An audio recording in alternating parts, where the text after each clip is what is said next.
بسم الله الرحمن الرحيم الحمد لله رب العالمين والصلاة والسلام على أشرف المرسلين نبينا محمد وعلى آله وصحبه أجمعين ومن تبعهم بإحسان إلى يوم الدين أما بعد يا تودراتشونا يتكبراتشو هتوش وندموش السلام عليكم ورحمة الله وبركاته إن شاء الله زاري كفل هولتن እንመለከታለን ኢንሻአላህ በፕሮግራማችን መሰረት ማለት ነው። ዛሬ አላህ Subhanahu Wa Ta'ala ፈቃዱ ከሆነ የተማማረን ቆይታ የምናደርገው አልኢስቲዓዛ ወልበስመላ የተሰኘውን ርዕስ ይሆናል። በትላንትናው ፕሮግራማችን እንደምታስታውሱት የተጅዊድን ምንነት ዘርዘር አድርገን ተመልክተናል ከነመርሆቹ።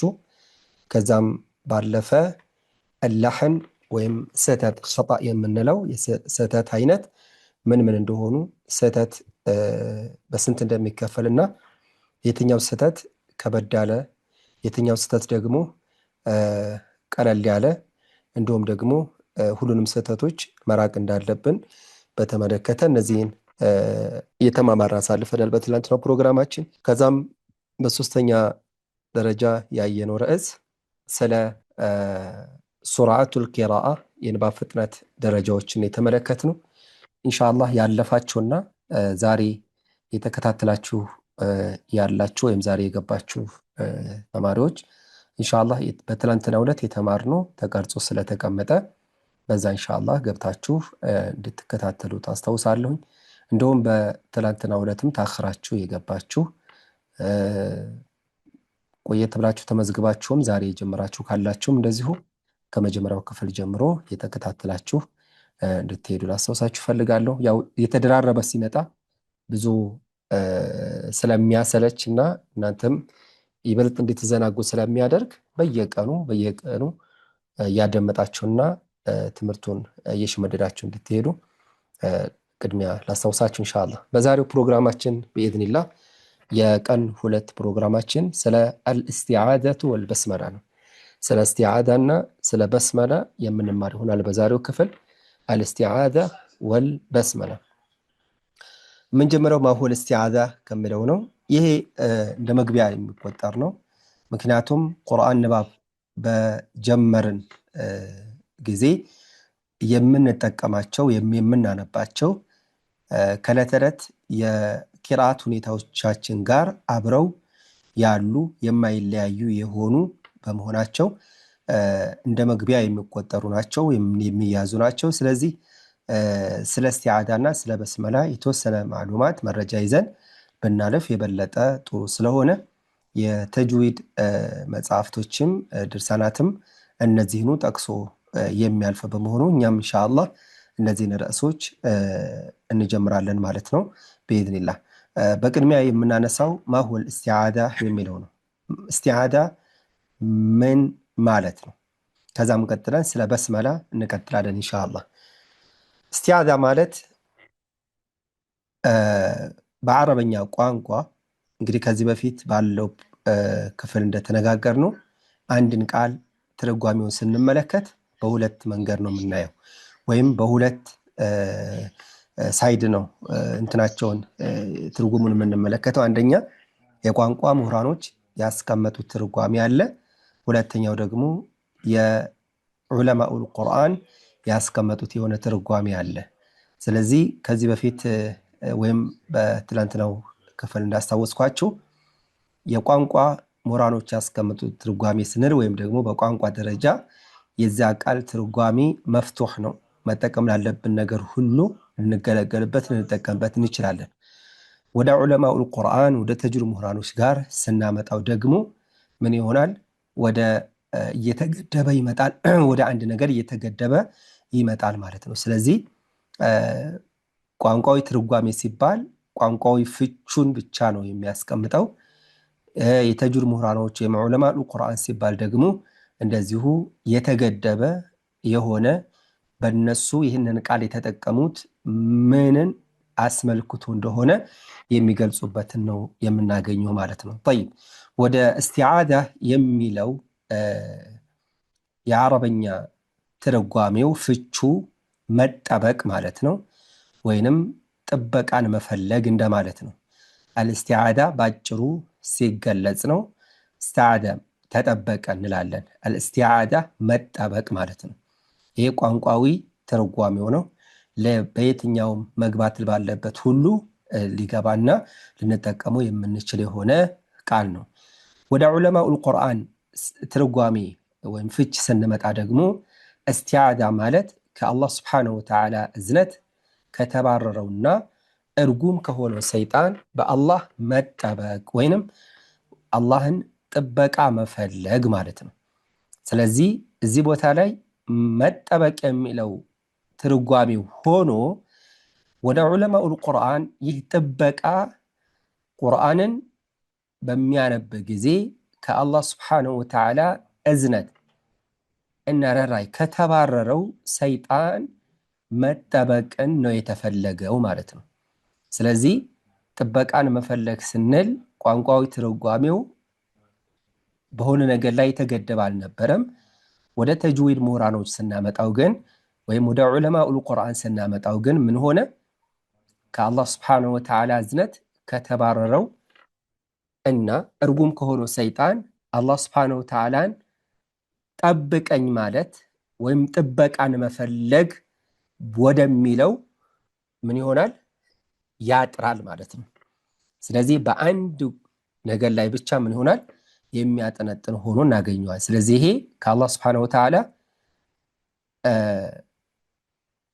ወስዋስ ከሆነ ሰይጣን እንዲጠብቀን ወይም ጠብቀን ብለን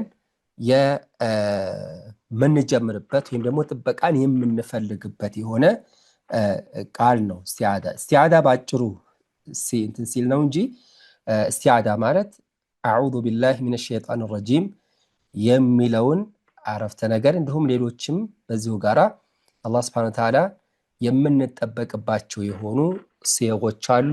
እነሱን የሚያካትት የሆነው እስቲዓዛ ሲባል ግን በአጭሩ የተቀመጠ የሆነ ነው። ጠይብ ምሳሌ አላሁ አክበር የሚለውን ልክ ተክቢር እንደምንለው ላ ሐውለ ወላ ቁወተ ኢላ ቢላህ የሚለውን ሐውቀላ እንደምንለው ልክ እንደዚሁም ቢስሚላሂ ረሕማኒ ረሒም የሚለውን በስመላ እንደምንለው አዑዙ ቢላሂ ሚነ ሸይጣን ረጂም የሚለውን ደግሞ እስቲዓዛ ተብሎ እንደሚሰየመው ማለት ነው። ስለዚህ በአጭሩ ሲቀመጥ እስቲዓዛ መጠበቅ የሚለውን ይይዛል ማለት ነው። ጠይብ እዚህ ላይ በአላህ ስብሓነሁ ወተዓላ ተጠብቆ መጀመር አለበት። አንድ ሰው ከምንድን ነው የሚጠበቀው? ከሚወሰውሰው ወስዋስ የሆነ ሰይጣን አለ። ከአላህ ስብሓነሁ ወተዓላ ዘንድ የተባረረ የሆነ ከዚህ ወስዋስ ጠብቀኝ ብሎ መጀመር ይኖርበታል። ለዚህም አላህ ስብሓነሁ ወተዓላ በሱረቱ ነሕል እንዲህ ይላል ፈኢዛ ቀረእተል ቁርአነ ፈስተዒዝ ቢላሂ ሚነ ሸይጣን ረጂም። ቁርአንን ማንበብ ስትፈልግ ምን ይላል? ከአላህ ስብሓነሁ ወተዓላ እዝነት ከተባረረው ሰይጣን ጉትጎታ እንዲጠብቅህ አላህን ጠይቅ የሚል ትርጓሜ እናገኛለን። ስለዚህ ቁርአንን ባነበብህ ጊዜ ምን ማድረግ አለበት? ፈስተዒዝ ቢላህ በአላህ ስብሓነሁ ወተዓላ ተጠበቅ፣ ሚነ ሸይጣን ረጂም ከአላህ ስብሓነሁ ወተዓላ እዝነት ከተባረረው ሰይጣን ጉትጎታ ጠብቀኝ ብለህ ጀምር ይለናል። እዚህ ላይ የምንረዳው ምንድን ነው? አንድ አንባቢ ቁርአንን ለማንበብ በሚፈልግበት ጊዜ አዑዙ ቢላሂ ሚነ ሸይጣን ረጂም ብሎ መጀመር ይኖርበታል ማለት ነው። እዚህ ላይ በሑክሙ ደረጃ እንመለስበታለን። ላኪን አንድ አንባቢ በሚያነብ ጊዜ የተለያዩ ውስወሳዎች እንዳይመጡበትና ከዛ ውስወሳ ተጠብቆ ማንበብ ይችል ዘንድ አዑዙ ቢላሂ ሚነ ሸይጣን ረጂም ማለት አለበት ይላሉ። እዚህ ላይ ላቡድ ብለው ነው የሚያስቀምጡት። ስለዚህ ምንድን ነው እዚህ ላይ ይሄ ሁክም የሚያስፈልገውም አይደለም ብለው ያስቀምጣሉ። እንደ ሁክም ደረጃ ከተቀመጠ ግን አዑዙ ቢላሂ ሚነ ሸይጣን ረጂም የሚለውን መተው በሱ ላይ ያስወቅሰው ይችላል ወይም ደግሞ ወንጀል ላይ ሆንበት ይችላል። ምክንያቱም አዑዙ ቢላሂ ሚነ ሸይጣን ረጂም ወይም ደግሞ እስቲዓዛን ብሎ መጀመሩ ግደታ ነው ያሉ ቢኖሩም ነገር ግን አብዛኞቹ ሙስተሐብ ነው እንጂ ግደታ አይደለም የሚል አቋም ስላላቸው፣ ስለዚህ እዚህ ቦታ ላይ ሁክሙ እስቲዓዛን አለማለቱ ምንም እንኳ የሚያስጠየቀው ባይሆንም አንድ አንባቢ ግን ወስዋስ ከሆነው ሰይጣን አላህ Subhanahu Wa Ta'ala እንዲጠብቀው ጠብቀይ ብሎ መጀመሩ ለሱ አግባብ ነው አስፈላጊም ጭምርም ስለሆነ አዑዙ ቢላሂ ሚነሽ ሸይጣን ረጂም ብሎ መጀመር ይኖርበታል አንድ አንባቢ ማለት ነው ስለዚህ መዛናጋት የሌለበት የሆነ ነገር ነው ስለዚህ እስቲዓዳ ይሄንን የተፈለገው ወደ ሲያው ስንመጣ ብዙ የእስቲዓዳ አይነቶች አሉ አላህን የምንጠበቅባቸው ሐረጎች ወይ ማረፍተ ነገሮች አሉ እነዚህን ሐረጎች እንደሚቀጥለው እንመለከታቸዋለን በኢድኒላህ ከነዚህ ውስጥ ወይም ደግሞ ከእስቲዓዳ አይነቶች አላህን ከምንጠበቅባቸው ዱዓዎች ውስጥ ግንባር ቀደሙና እንዲሁም ደግሞ በብዙ ዑለማኡል ቁርአን ዘንድ እንዲሁም በሁሉም የቂራአት ዘገባዎች ዘንድ ልዩነት የሌለበት ወይም ስምምነት ያለበት የሆነው የእስቲዓዳ አይነት አዑዙ ቢላሂ ሚነሽ ሸይጣን ረጂም የሚለው ነው አዑዙ ቢላሂ ሚነሽ ሸይጣን ረጂም የሚለው በሁሉም ቁራዎች ዘንድ ወይም በሁሉም ዘገባዎች ዘንድ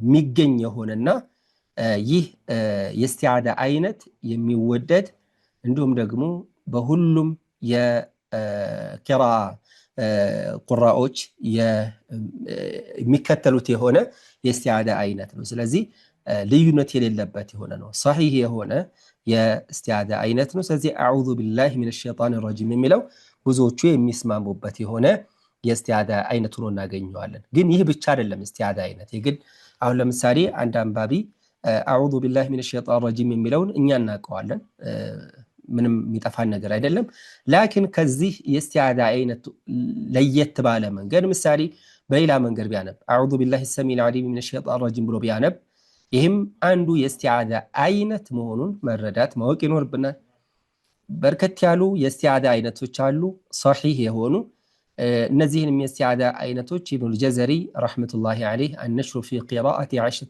በተሰኘው ኪታባቸው ላይ የሚከተሉትን 8 የእስቲዓዳ አይነቶችን ጨምረዋል ከነዚህም የመጀመሪያው አዑዙ ቢላሂ ሰሚል ዓሊም ሚነሽ ሸይጣን ረጂም አዑዙ ቢላሂ العظيم ሚነሽ ሸይጣን ረጂም أعوذ بالله من الشيطان الرجيم إن الله هو السميع العليم أعوذ بالله العظيم السميع العليم من الشيطان الرجيم أعوذ بالله العظيم من الشيطان الرجيم إن الله هو السميع العليم أعوذ بالله السميع العليم من الشيطان الرجيم إن الله هو السميع العليم أعوذ بالله من الشيطان الرجيم وأستفتح الله وهو خير الفاتحين أعوذ بالله العظيم وبوجهه الكريم وسلطانه القديم من الشيطان الرجيم እነዚህ የስምንት የእስቲዓዳ አይነቶችን ጨምረዋል صحيح የሆኑ ከረሱላችን አለይሂ ሰላቱ ሰላም የተገኙ የሆኑ የእስቲዓዳ አይነቶች ናቸው የመጀመሪያው ግን ሙተፈቅ አለይህ ነው አዑዙ ቢላሂ ሚነሽ ሸይጣን ረጂም የሚለው ይሄ በሁሉም ሪዋያዎች ዘንድ ያለ የሆነ የእስቲዓዳ አይነት ነው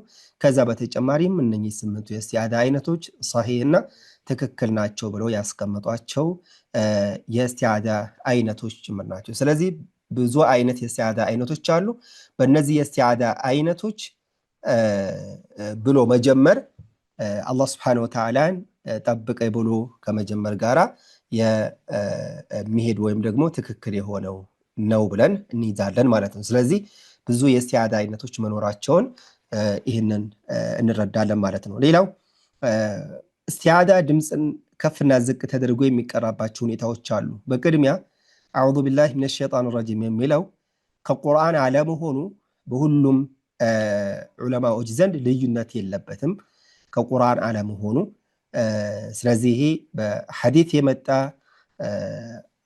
ነው ማለት ነው ስለዚህ ከቁርአን አለመሆኑ ልዩነት የለውም እንደዛም ሆኖ ታዲያ እስቲዓዛን ድምጽን ከፍ አድርጎ የሚቀራበት ሁኔታ አለ ድምጽን ደግሞ ዝቅ አድርገን የምንቀራበት ሁኔታ አለ መቼ ነው እስቲዓዛን ድምጽን ከፍና ዝቅ አድርገን የምናነበው ካልን ምሳሌ በሶላት ስግደት ወቅት ድምጽን ከፍ አናደርግም እስቲዓዛን ጀህሪያ እንኳን ቢሆን ማለት ነው ጀህሪያ እንኳን ቢሆን ማለትም ድምጽን ከፍ አድርገን የምንቀራባቸው ሶላቶች እንደ ሶላት አልፈጅር እንደ ሶላት አልመግሪብ እንደ ዒሻ የመሳሰሉ እነዚህ ሶላቶች እንኳን ቢሆኑ እስቲዓዛን ከድምጻችንን ከፍ አድርገን አንቀራም ስለዚህ በሶላት ስግደት ወቅት ድምጽን ዝቅ አድርገን ማንበብ ይኖርብናል ሌላው ደግሞ ቀስ ድምጻችንን ዝቅ አድርገን እያነበብን ያለም የዛንም ለይተን እስቲዓዛን ብቻ ድምጽን ከፍ አድርገን አናነብም።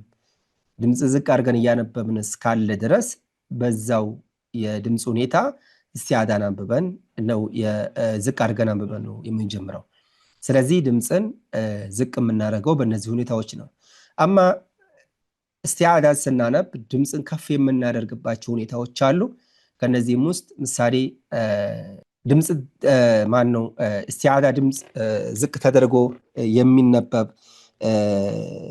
ነው ይለናል። ይሄ ቀጣይ ያለው ግን ድምጽ ከፍ አድርገን የምናነበብ መቼ ነው? ድምጽን ከፍ አድርገን ስናነብ ነው። ምሳሌ ለብቻችን ሊሆን ይችላል ጮክ ብለን ወይም ድምጽን ከፍ አድርገን እያነበብን እስቲዓዛንም አብረን ድምጽን ከፍ አድርገን እናነባለን። እንዲሁም ደግሞ እፍቲታህ ላይ ሊሆን ይችላል። ምሳሌ ሆነ ፕሮግራም ተዘጋጅቶ ድምጹን ከፍ አድርጎ እያነበበ ነው፣ እፍቲታህ እያደረገ ነው። የዛኔም ሲቀራ እስቲዓዛን ከፍ አድርጎ ያነባል። በመማር ማስተማር ጊዜም ሊሆን ይችላል። ምሳሌ እንደዚህ የተማማርን እያለ እንደዚሁ ድምጽን ዝቅ አድርጎ አይደለም የሚያነበው፣ ሐታ ለፍዙን መልመድ እንዲችሉ እንደዚሁ ድምጹን ከፍ አድርጎ ያነባል ማለት ነው። በእነዚህ ሁኔታዎች ድምጻችንን ከፍ አድርገን ስናነብ ቀንም ብለን በተነጋገርናቸው ሁለት ሁኔታዎችና መሰል ሁኔታዎች ድምጽን ዝቅ አድርገን እናነባለን ማለት ነው። طيب አሁን ወደ ዋናው ስንመጣ በተለይ በዚህ ርዕስ ላይ ትኩረት የሚደረግባቸው ወይም ትኩረት የሚደረግበት ዋነኛው ነጥብ ይሄኛው ነው። አንደኛው እስቲዓዛ ከበስመላና ከምዕራፉ የመጀመሪያ ጋር ያለው አነባበብ ሁኔታ ይላል። ይሄ ማለት እስቲዓዛ አለ፣ በስመላ እናገኛለን፣ ከዛ የምዕራፉ የመጀመሪያ አንቀጽ እንጀምራለን። ምን ማለት ነው? ቀለል ባለ መንገድ አንድ ምዕራፍ ከመጀመሪያው ስንጀምር አዲስ ምዕራፍ ላይ ማለት ነው። የትኛው ምዕራፍ ምሳሌ ሱረቱ በቀራ ሊሆን ይችላል፣ አለ ዒምራን ሊሆን ይችላል፣ አኒሳ ሊሆን ይችላል። አው አይ ሱራ ከመጀመሪያው የምንጀምር ሲሆን እስቲዓዛን እንላለን። ከዛ በስመላ እናገኛለን አይደለም? በምዕራፉ ላይ ከሱረቱ ተውባ ውጭ ሁሉም ምን አላቸው? በስመላ አላቸው። በስመላ የሌለው ሱረቱ ተውባ ነው። ለምን ሱረቱ ተውባ ላይ በስመላ የለም? ወደፊት እናየዋለን። ላኪን ከነዚህ ከሱረቱ ተውባ ውጭ ያሉት ምዕራፎች ሁሉም በበስመላ የሚጀምሩ ናቸው። ስለዚህ እስቲዓዛን ብለን በቀጥታ የሚያጋጥመን ምንድነው? በስመላ ነው። በስመላንም ከቀራን በኋላ በቀጥታ የምዕራፉ የመጀመሪያ አንቀጽ ነው የሚገጥመን። ስለዚህ በዚህን ጊዜ እስቲዓዛ ከበስመላና ከምዕራፉ የመጀመሪያ አንቀጽ ጋራ በምን ሁኔታዎች ልናነበው እንችላለን የሚለውን ነው የሚያብራራው ማለት ነው። طيب በምን ሁኔታ ነው የሚነበበው ካልን እስቲዓዛ ከበስመላና ከምዕራፉ የመጀመሪያ አንቀጽ ጋር በአራት ሁኔታዎች ይነበባል። እነኚህ አራት ሁኔታዎች ሲባል ወደፊት እናያቸዋለን ኢንሻአላህ።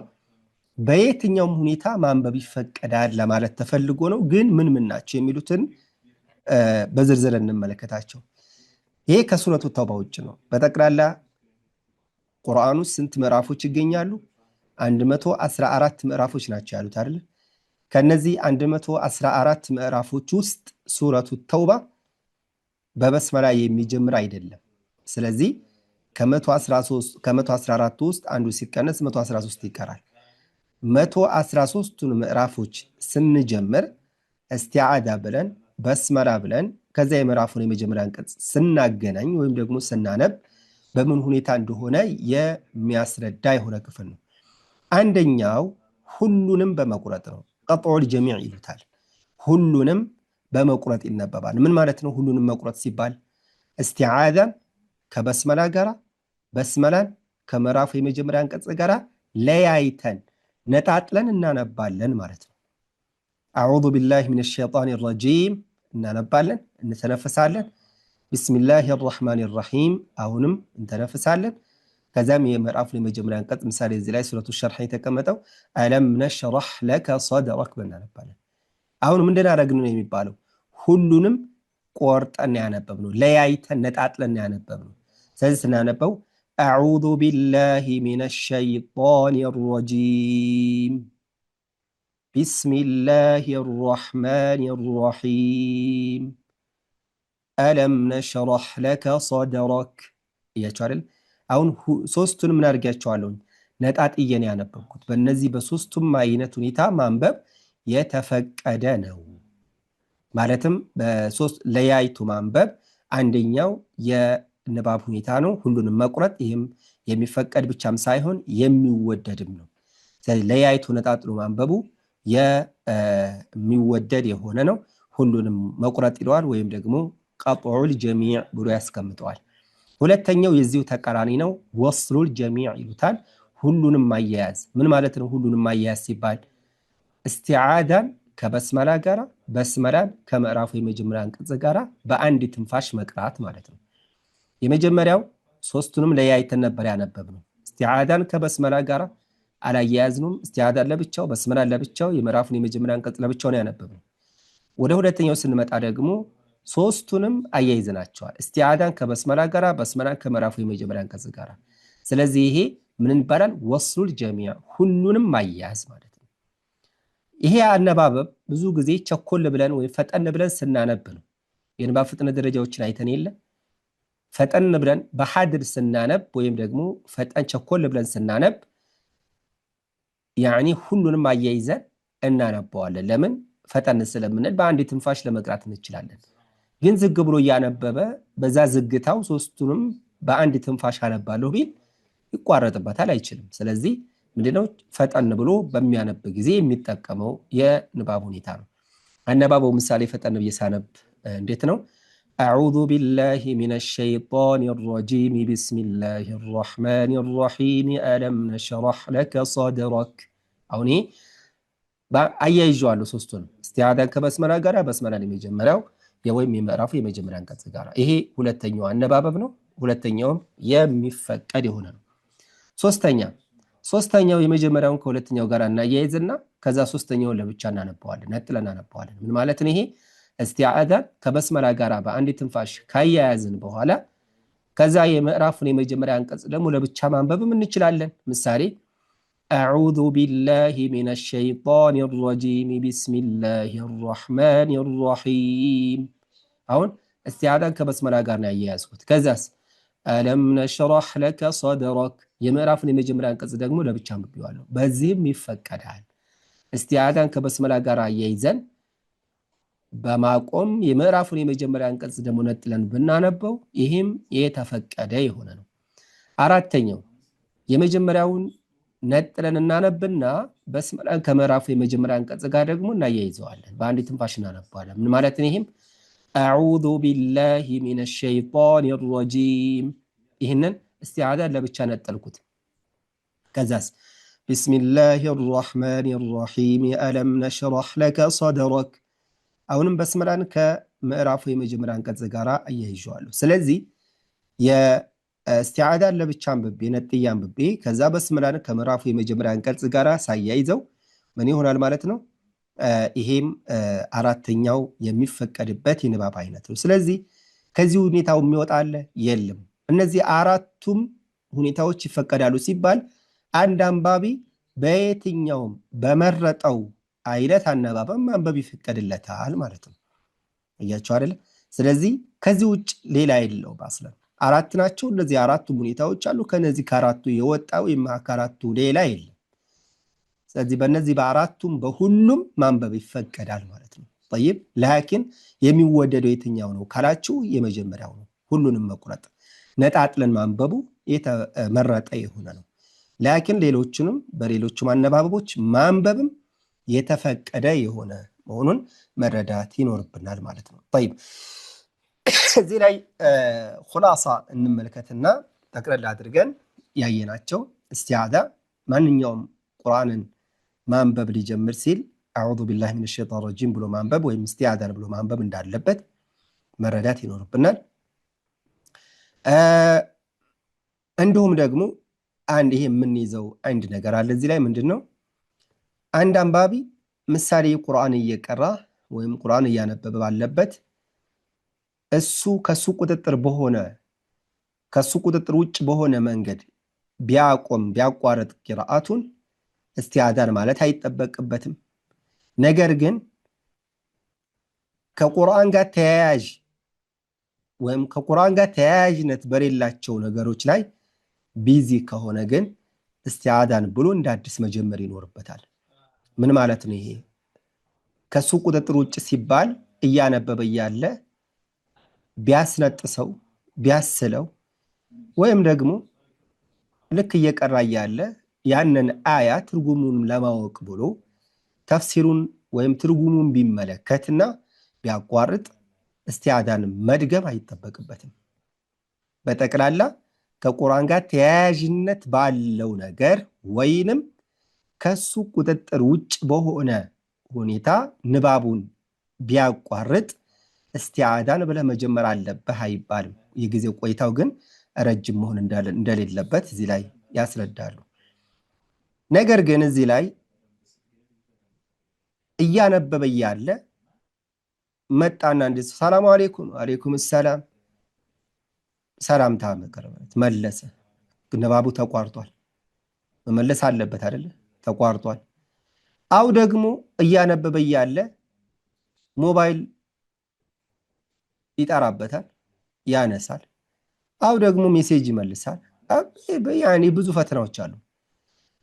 ወይም ደግሞ እንደዚህ እያለ ምሳሌ ቆሎ አጠገቡ የሆነ ነገር ይኖርና የሆነ ይበላል፣ ይጠጣል፣ ይመሳሰሉ ከቁርአን ጋር ተያያዥነት የላቸው ተራ በሆኑ ነገሮች ካቋረጠ እስቲዓዛን ማለት አለበት። ምክንያቱም ይሄ ውስወሳ ነው። ምክንያቱም ይሄ ምንድነው? ውስወሳ ነው። ስለዚህ ምን ማድረግ አለበት ማለት ከቁርአን ጋር ተያያዥነት በሌለው ተራ የሆነ ነገር ላይ ንባቡን ካቋረጠ እያነበበ እያለ እስቲዓዛን ብሎ መጀመር አለበት።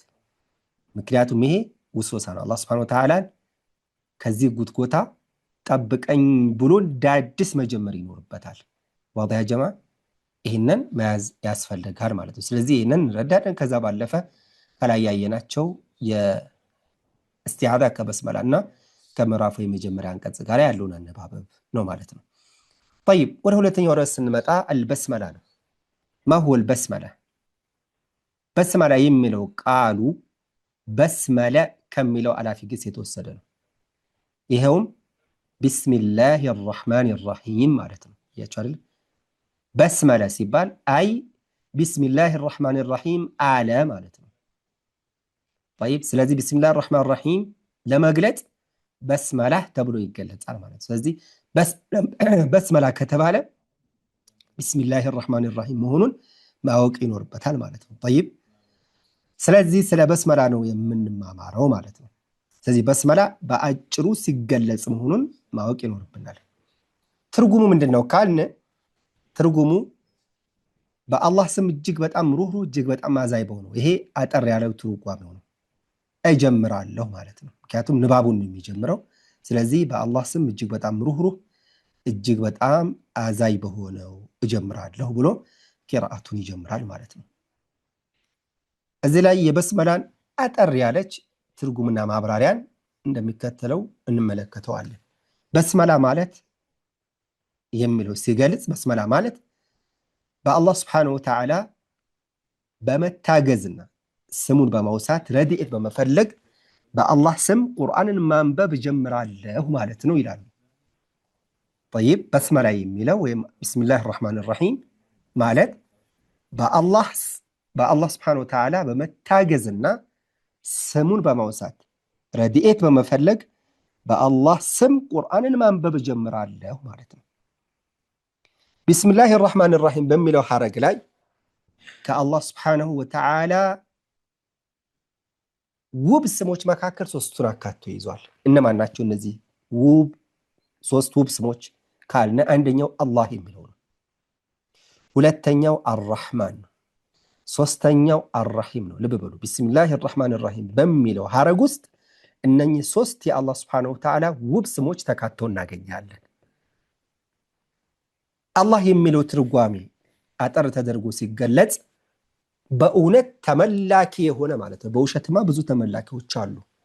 ተውሂድ ነው። በእውነት ተመላኪ የሆነ ማለት ነው አላህ የሚለው።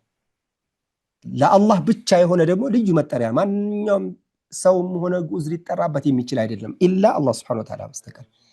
ስለዚህ አላህ የሚለው ስያሜ ለአላህ Subhanahu Wa Ta'ala ልዩ የሆነ መጠሪያ ስሙ ነው። ስለዚህ በዚህ ስም ከአላህ ውጭ ሌላ አካል አይጠራበትም ማለት ነው። ሁለተኛው አርራህማን ነው። የመጀመሪያው በእውነት ተመላኪ የሆነ ማለት ነው ብለናል። ሁለተኛው አርራህማን አርራህማን የሚለው ትርጓሜ ምንድነው ካልን የሰፊ ምህረት ባለቤት ማለት ነው። የሰፊ ምህረት ባለቤት ሲባል ሁሉንም የሚያካትት የሆነ ነው። አማኙንም ከሃዲውንም ረህመተ ሰፊ የሆነ ነው። ሁሉንም የሰፊ ምህረት ባለቤት ማለት ነው። አላህ Subhanahu Wa Ta'ala በራሱ እጅግ የሆነ ሩህሩህ ጌታችን ነው። ስለዚህ አርራህማን የሚለው ውብ ስም አለበት። ሁለተኛው አርራሂም የሚለውም ትርጓሜ ተደራሽነት ያለው እዝነት ባለቤት ማለት ነው። ይሄ አላህ Subhanahu Wa Ta'ala በእዝነቱ ከፍጡራኑ ለፈቀደው ያዝናል። ይሄ ደግሞ ከሰዎች መካከል አማኞች ሙእሚኖች በዚህ እዝነት ውስጥ የሚካተቱ ናቸው። ስለዚህ ይሄኛው ለየትኛው ነው? ለሙእሚኖች የሆነ ነው ረሂም ሲባል። طيب ረሂም ሲባል ይሄ እዝነቱ ለማን ነው? ለአመኑት ለአማኞቹ ብቻ ለሙእሚኖች ብቻ የሆነ ነው። አማ አርራህማን ካልን ግን ሁሉንም የሚያካትት የሆነ ነው። ስለዚህ ይህ ሐረግ ቢስሚላሂር ረህማኒር ረሂም የሚለው አላህ የሚለውን አርራህማን የሚለውን አርራሂም የሚለውን ልዩና ውብ ስሞችን አካቶ የያዘ የሆነ ሐረግ ነው። ስለዚህ ይሄንን ብሎ መጀመር ይኖርበታል አንድ አንባቢ ቢስሚላሂር ረህማኒር ረሂም። طيب ሁክሙ ጋር ስንመጣ እንዴት ነው? እዚህ ላይ ቢስሚላሂር ረህማኒር ረሂም ከሱረቱ ነምል የአንቀጹ ክፍል ለመሆኗ በዑለማዎች ዘንድ ልዩነት የለም። ያኔ ሱረቱ ነምል ላይ የአያው ወይም አንቀጹ አንድ ክፍል ነች። በዚህ ላይ ምንም ልዩነት የለውም። በስመላ ከሱረቱል ፋቲሃ ሆነ ከዩስራዎች የምትቆጠር አንቀጽ ነች አይደለች የሚለው ግን ልዩነቶች ያሉበት የሆነ ነው። ምሳሌ እንደኛ እንደ በሐፍስ ቂራአ በስመላ በሁሉም ምዕራፎች እንደ አንድ አንቀጽ ተደርጎ የሚወሰድ ነው። በተለይም ደግሞ ሱረቱል ፋቲሃ አንዷ ቢስሚላሂር ረህማኒር ረሂም የሚለው የሱረቱል ፋቲሃ አንዱ አንቀጽ ነው ተብሎ ብለው የሚያስቀምጡት ነው። ማን? በሐፍስ ቂራአ ማለት ነው። واضح። ስለዚህ በሐፍስ ዘገባ መሰረት ከሱረቱ ተበውጭ ባሉ ሱራዎች የሱራዎች መጀመሪያ ላይ በስመላን ብሎ መጀመር ግዴታ ይሆናል ማለት ነው። ለምን? የምዕራፉ አንድ አካል ነች ብሎ ስለሚታሰቡ አንድ አያ ነች ብለው ስለሚያስቀምጡ ማንበቡም እንደ ግዴታነት ይቆጠራል ማለት ነው። ይሄ ግን እንደ አጠቃላይ ቢስሚላሂር ረህማኒር ረሂም ብሎ ማንበብ ግዴታ የሆነ ነው በሁክም ደረጃ ከወሰድን። ምክንያቱም ካልን የሚከተለውን ማስረጃ እናገኛለን። ለዚህም عن أبي هريرة رضي الله عنه عن رسول الله صلى الله عليه وسلم قال كل أمر ذي بال لا يبدأ فيه ببسم الله فهو أقطع. رواه أبو داود وغيره يزقبت حديثنا. أبي هريرة رضي الله عنه كسوتيزو እንደተወራው ማለት ነው ረሱላችን አለይሂ ሰላቱ ወሰለም ይላሉ ኩሉ አምሪን የትኛውም ነገር ذي بال እዚህ ላይ በአእምሮ ውል የሚል ነገር ማለት ነው። طيب ኩሉ አምር የትኛውም በአእምሮ ውል ያለ ስራ አጠቃላይ ውል ያለ ነገር በሙሉ لا يبدأ فيه ببسم الله በአላህ ስም ያልተጀመረ ከሆነ فهو أقطع የተቆረጠ ነው። ወይም አይ መቅጡዑል በረካ በረካው የተቆረጠ የሆነ ነው። طيب ስለዚህ በረካ የለውም ማለት ነው። አይደለም ቁርአን የትኛውም ስራችን ላይ ስንጀምር አይደለም ቀርቶ ገና ስራውን ልንሰራው ያልነው ወይም ልንሰራው የተዘጋጀ ይቀርና በአእምሯችን እንኳን ውል ያለ የሆነ ነገር ወይም ደግሞ ውል ያልሆነ ስራ ያ በበስመላ እስካልጀመር ነው ድረስ በረካ የለውም። ከበረካ የተቋረጠ ነው ማለት። ስለዚህ የትኛውም ስራችን ላይ በስመላን መጠቀም እጅግ በጣም አስፈላጊ መሆኑን በዚህ ሐዲስ ላይ እንረዳለን። ስለዚህ በዚህ ምክንያትም ቁርአንን ለማንበብ በሚጀምርበት ጊዜ በስመላ ሲያነብ ከሱረቱ ተባውጭ በስመላን ማለቱ የተደነገገ ነው ግዴታ የሚል ነው ያለው። ስለዚህ ዋጅብ ነው። ስለዚህ በስመላም ብሎ መጀመር ይኖርበታል የትኛውንም ምዕራፍ ሲያነብ ከሱረቱ ተውባ ውጭ ማለት ነው። طيب ስለዚህ ይሄንን ማወቅ ይኖርብናል። ሌላው በስመላ በምዕራፍ መካከል ስንጀምር ያለው አነባበብ ነው። ምሳሌ አንድ ምዕራፍ ረዘም ያለ ምዕራፍ ይሆንና እንደ በቀራ እንደ አለ ዒምራን እንደ ኒሳ የመሳሰሉ ምዕራፎች ረዘም ያሉ ምዕራፎች ናቸው። እነኚህን ምዕራፎች ምሳሌ የተወሰነ ገጻቸውን አንብቦ ቢያቆም እና ሲጀምር በስመላን መቅራት አለበት የለበትም በሚለው ዙሪያ ላይ ማለት ነው።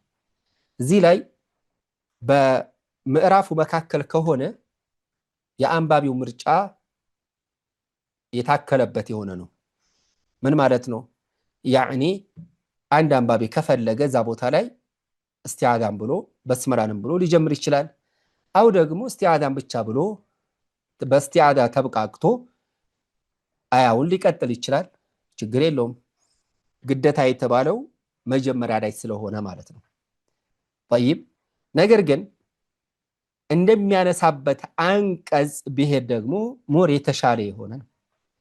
ምሳሌ የሚነሱት ወይም የሚነሳበት የሚጀምርበት አያ እንደ በአላህ ስም በረሱል ሰለላሁ ውዳሴ በጀነትና ጸጋዎች የመሳሰሉ ጥሩ ጥሩ በሆኑ ነገሮች በስመላ ጋራ ከሚሄዱ ወይም በሚሄዱ መልእክቶችና ቃላቶች የሚጀምር ከሆነ በስመላን ማለቱ የተወደደ ነው። ከዛ ውጭ በሆነ በስመላ ጋራ የማይሄድ ምክንያቱም በስመላ አላህ አርረሕማን አርረሒም እያልን የአላህ እጅግ ውብ የሆኑ ስሞች እዝነቱ ያለበት የሆነ ያኒ በስመላ ነው። ስለዚህ ያ ጋራ የማይሄዱ ምሳሌ እንደ በሰይፍ የሚጀምር ይሆናል። ስለ ሽርክ ሊሆን ይችላል። ስለ ተለያዩ ስለ መጥራራት ይሆናል። በሽርክ በተለያዩ ወንጀሎች በእነዚህ የሚጀምር ከሆነ በአላህ Subhanahu Wa Ta'ala ብቻ ተጠብቆ ይጀምራል ማለት ነው። ስለዚህ ይሄ የአንባቢው ትርጉም ያው ብዙ ጊዜ ማንረዳው ከሆነ እንዲሁ እስቲዓዛን ብቻ ብለን መጀመሩ የተሻለ ወይም ደግሞ ጥሩ ይሆናል ማለት ነው። طيب ሌላው እዚህኛው ሌላ ጥያቄ የሚነሳ አለ። ሱረቱ ተውባ ላይ ለምን በበስመላ አልተጀመረም?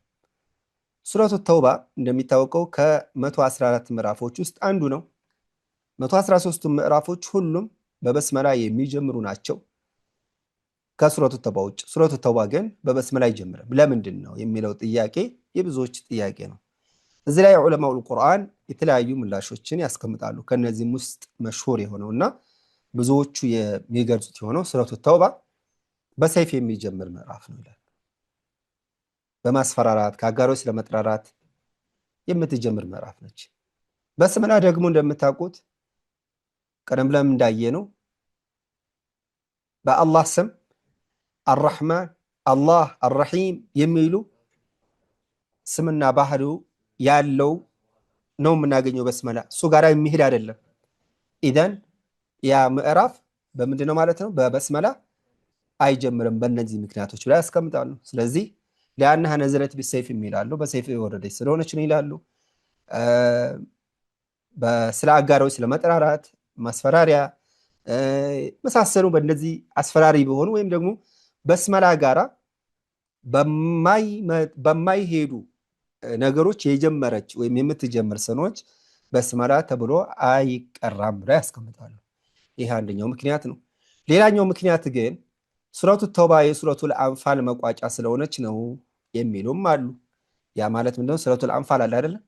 ሱረቱል አንፋልና ሱረቱ ተውባ እንደ አንድ ምዕራፍ ናቸው። ወይም ሱረቱ ተውባ የሱረቱል አንፋል መቋጫ ነች ብለው ስለሚታሰብ በዛ ምክንያት ነው የሚሉም አሉ። ወላኪን የመጀመሪያው አውላ የብዙዎችም የሚያስቀምጡት ስለሆነ በሰይፍ የወረደች ምዕራፍ በመሆኗ ነው የሚለው የሚያስከድ የሆነ ነው።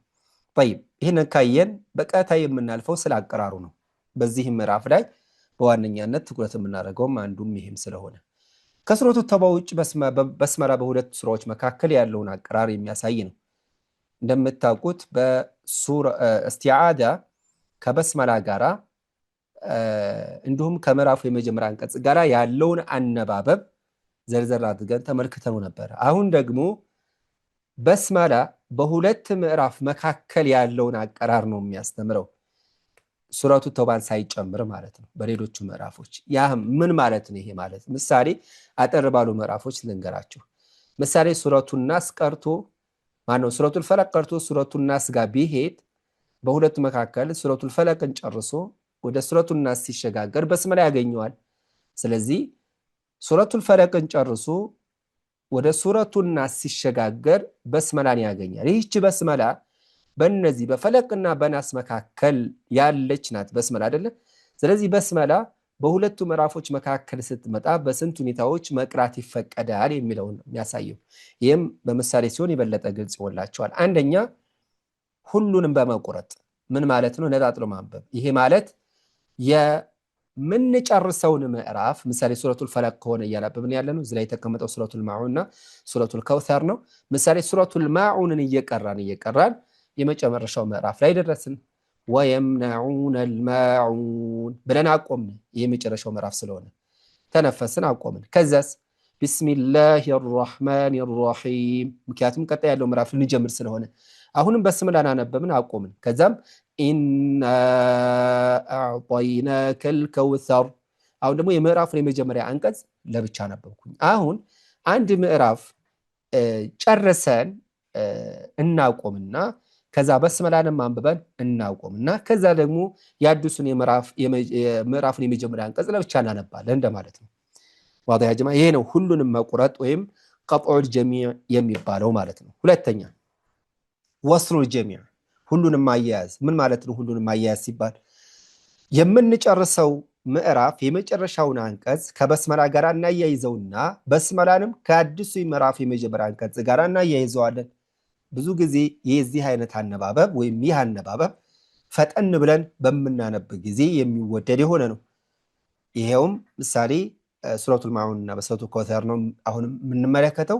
ሱረቱል ማዑንን እየቀራን እያለ መጨረሻ ላይ ስንደርስ ወየምነዑነል ማዑነ ቢስሚላሂ ራሕማኒ ራሒም ኢና አዕጠይናከል ከውሰር። አሁን ምን አድርጌዋለሁ? የጨረስኩትን ምዕራፍ የመጨረሻውን አንቀጽ ከበስመላ ጋር አያይዤ በስመላንም ከምዕራፉ የመጀመሪያ አንቀጽ ጋር በአንድ ትንፋሽ ነው አያያዝኳቸው። በዚህ ሁኔታ ማንበብ ይፈቀዳል። የሁለተኛው አነባበብ ነው። የመጀመሪያው ለያይተን ነጣጥለን ነበር ያነበብነው። ሁለተኛው ደግሞ አያይዘን ወይም በአንድ ትንፋሽ ነው ያነበብነው። ሶስተኛው ካልን ሶስተኛው ደግሞ የመጀመሪያውን ማለትም የምንጨርሰውን ምዕራፍ የመጨረሻ አንቀጽ እናነብና እናቆማለን፣ እንነጥለዋለን። ከዛም በስመላን ከአዲሱ ምዕራፍ የመጀመሪያ አንቀጽ ጋር እናያይዘዋለን። ምሳሌ ሱረቱል ማዑን አሁንም እንሰጠን። ሱረቱል ማዑን የመጨረሻው ላይ ወየምነዑነል ማዑን ብሎ ማቆም አለበት። ከዚያም ቢስሚላሂ ራሕማኒ ራሒም ኢና አዕጠይናከል ከውሰር። አሁን በስመላን ከምዕራፉ የመጀመሪያ አንቀጽ ጋር አያይዘን አንብበነዋል። ይሄ የመጀመሪያውን ነጥለን ካነበብን በኋላ ማለትም የምንጨርሰውን ምዕራፍ የመጨረሻ አንቀጽ ለብቻ አንብበን ካቆምን በኋላ በስመላን ደግሞ ከምዕራፉ የመጀመሪያ አንቀጽ ጋር አያይዘን እናነባለን ማለት ነው። እነዚህ ሶስቱ አይነት አነባበቦች የሚፈቀዱና ትክክልም ናቸው። አራተኛውስ እስቲዓዳ ላይ አራተኛ ተመልክተን ነበር። እዚህ ሶስት ነው ያየነው አይደለ? አራተኛው ምንድነው ካልን የምንጨርሰውን ምዕራፍ የመጨረሻ አንቀጽ ከበስመላ ጋር አያይዘን ማቆምና ያ ምዕራፉን የመጀመሪያ አንቀጽ ለብቻ ለያይተን ማንበብ ይሄ የተጠላ ነው፣ አይፈቀድም። ለሽ አንባቢው በስመላ የምዕራፉ የመጨረሻ አንቀጽ ነች ብሎ ሊያስብ ስለሚችል ምሳሌ ልንገራችሁ። ሱረቱል አልማዑን ላይ እየጨረስን እያለ ወየምነዑነል ማዑን ሰባተኛው አንቀጽ ላይ ደርሰናል፣ እየጨረስን ነው። ግን ወየምነዑነል ማዑነ ቢስሚላሂ ራሕማኒ ራሒም አቆምኩኝ። ከዛስ ኢና አዕጠይናከል ከውሰር። አሁን የሱረቱል ማዑንን የመጨረሻ አንቀጽ ከበስመላ ጋር አያያዝኩኝና አቆምኩኝ። ከዛም የምዕራፉን የመጀመሪያ አንቀጽ ነጥ እያነበብኩኝ ለሚያነብ ሰው ማነው ንባቡን ለሚያዳምጥ ሰው ምንድነው የሚሆነው? በስመላ የምዕራፉ የመጨረሻ አንቀጽ ነች ብሎ እንዳስብ ያደርገዋል። ኢዘን የዚህ አይነቱ አነባበብ ወይም ይሄ አራተኛው አነባበብ የተከለከለ ነው ብለው ያስቀምጣሉ። ግልጽ ነው አይደለ? ስለዚህ እነዚህ እናገኛለን። ሌላኛውና የመጨረሻው ነጥብ ሱረቱል አንፋልን ከሱረቱ ተውባ ጋራ በመቀጠል ጊዜ ያለውን አነባበብ እንመለከትና እንቋጫለን ኢንሻአላህ። ሱረቱ አልአንፋል እየቀራን እያለ ሱረቱ ተውባ ጋራ መቀጠል ስንፈልግ የምንጠቀማቸው 3 መንገዶች አሉ። በሶስቱም መጠቀም የተፈቀደ ነው። አንደኛው በማቆም ነው። ማቆም ሲባል ሱረቱል አንፋልን የመጨረሻውን አንቀጽ አንብበን ማቆም እናቆማለን። ከዚያም ሱረቱ አተውባን የመጀመሪያውን ምዕራፍ ማነው የመጀመሪያውን አንቀጽ ቀጥታ እንቀራለን። እስቲያዳ ያስፈልገው ምንም ያስፈልገው። ይሄ ማለት ኢነላህ ቢኩሊ ሸይኢን ዓሊም በራአቱን ሚነላሂ ወረሱሊሂ ኢለለዚነ ዓሃድቱም ሚነል ሙሽሪኪን። አሁን ምንድን ያደረጉት? ሱረቱል አንፋልን የመጨረሻውን አንቀጽ አንብቤ ተንፍሼ አቆሚያለሁ። ከዛም በቀጥታ እየቀጠልኩ ስለሆነ ያለሁት በራአቱ ብዬ ነው የምቀጥለው እንጂ እስቲዓዳ ማለትም አይጠበቅብኝም፣ ሌላም ነገር ማለት አይጠበቅብኝም። ይሄ የመጀመሪያው ሙሉ በሙሉ አቁመን የምናነበው ነው። ሁለተኛው አሰክት ይባላል። ትንሽዬ ዝምታ ነው። ትንሽዬ ዝምታ የሚባለው ሰክተል ለጢፋ ይሉታል። ትንሽዬ ዝምታ በዚህም ይነበባል። ይህ ማለት ሱረቱል አንፋልና ሱረቱ ተውባ መሆናቸውን ለመለየት እንዲቻል ኢነላህ ቢኩሊ ሸይኢን ዓሊም በራአቱ ሳይተነፍስ ማለት ነው። ሳንተነፍስ እዚህ ቦታ ላይ አቁመን ከዛ በራአቱ ብለን ማንበብ ይሄ አሰክት ይባላል። ሁለተኛው አነባብ ነው። በዚህ ማንበብ የተፈቀደ ነው። طيب ትንሽ ዝም ካልን በኋላ ኢነላህ ቢኩሊ ሸይኢን ዓሊም የሚለውን አንብበን አቁመን ማለት ነው። ሳንተነፍስ ትንሽ ዝም ካልን በኋላ እንደገና በራአቱ ብለን እንነሳለን። እዚህም ላይ እስቲዓዳ ሌላም ነገር አይጠበቅም። ሶስተኛው እናያይዘዋለን። ወላ ማቆም ወላ ሰክት አያስፈልገውም። ቀጥታ ማያያዝ እንዴት ነው? ይሄም ኢነላህ ቢኩሊ ሸይኢን ዓሊም በራአቱን ሚነላሂ ወረሱሊሂ ኢለለዚነ ዓሃድቱም። ምንድን ያደረኩት? አሁን አያያዝኩት፣ ወስለን ያደረኩት። በእነዚህ በሶስቱም ሁኔታዎች ሱረቱል አንፋልን ከሱረቱ ተውባ ጋራ በዚህ መልኩ ማንበብ የተፈቀደ የሆነ ነው ማለት ነው። ስለዚህ እነዚህ የተፈቀዱና ትክክል የሆኑ ናቸው። በዚህ መልኩ ማንበብ እንችላለን። ነጣጥሎ እንደ ማንበብ ግን ያለ የለም። ነጣጥሎ ማንበብ የተመረጠው የአነባበብ ሁኔታ ነው። የረሱላችን ዓለይሂ ሰላቱ ወሰላም ሱና ነው። በየአያዎቹ መጨረሻ አቆሞ ማንበቡ የተመረጠውና እንደዚሁም ደግሞ ሱናው የሆነው የአቋቋም ወይም ያነባበብ አይነት መሆኑን መረዳት ይኖርብናል። ኢንሻአላህ የዛሬው ፕሮግራማችን ይህን ይመስላል። ጥያቄ ካላችሁ መጠየቅ ትችላላችሁ። ኢንሻአላህ ጀዛኩሙላሁ ኸይራ።